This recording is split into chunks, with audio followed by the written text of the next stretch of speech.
Hello बच्चों, let's read the question. The question says to which model of atomic structure does the Pauli's exclusion principle apply. देखिए, सबसे पहले की concept देखेंगे कि हमारा पॉलीज एक्सक्लूजन प्रिंसिपल होता क्या है. तो की कॉन्सेप्ट हमारा क्या हो जाएगा, Pauli's exclusion principal.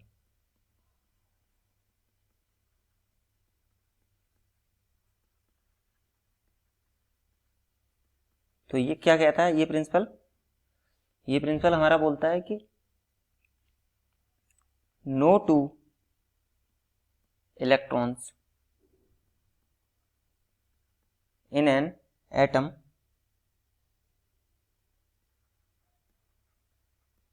will have same set of quantum numbers.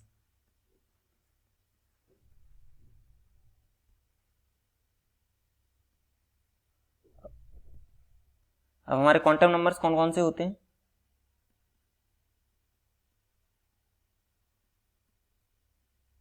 जैसे हमारा प्रिंसिपल क्वांटम नंबर n, उसके बाद l एंड हमारा magnetic quantum number then spin.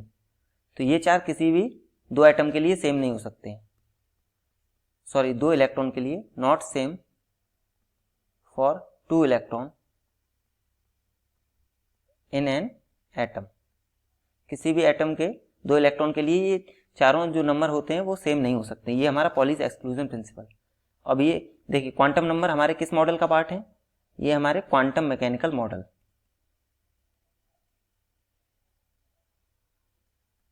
Quantum mechanical model. तो इस क्वेश्चन का हमारा की कॉन्सेप्ट क्या था, पॉलीज एक्सक्लूजन प्रिंसिपल होता क्या है. अब उसी के बेसिस पे अब हम देखेंगे हमारे ऑप्शन क्या है. हमने देखा कि की कॉन्सेप्ट से हमने देखा पॉलीज एक्सक्लूजन प्रिंसिपल क्या होता है. उसके बाद हमने देखा कि क्वांटम नंबर्स ये हमारे किसके पार्ट है, क्वांटम मैकेनिकल मॉडल के. ठीक है, अब हम देखेंगे कि हमारा कौन सा ऑप्शन करेक्ट है. तो ऑप्शन अगर फर्स्ट की बात करते हैं, द न्यूक्लियर एटम, तो ये तो गलत है. द क्वांटम मैकेनिकल एटम, ये हमारा सही है, क्योंकि ये मॉडल किसकी, ये जो प्रिंसिपल है वो किस पे अप्लाई होता है, क्वांटम मैकेनिकल एटम पे. और द बिलियर्ड बॉल एटम, ये भी गलत है. द प्लम पुडिंग मॉडल, ये भी गलत है. तो हमारा करेक्ट ऑप्शन कौन सा हो जाएगा, option B, the quantum mechanical atom is the correct answer for this question.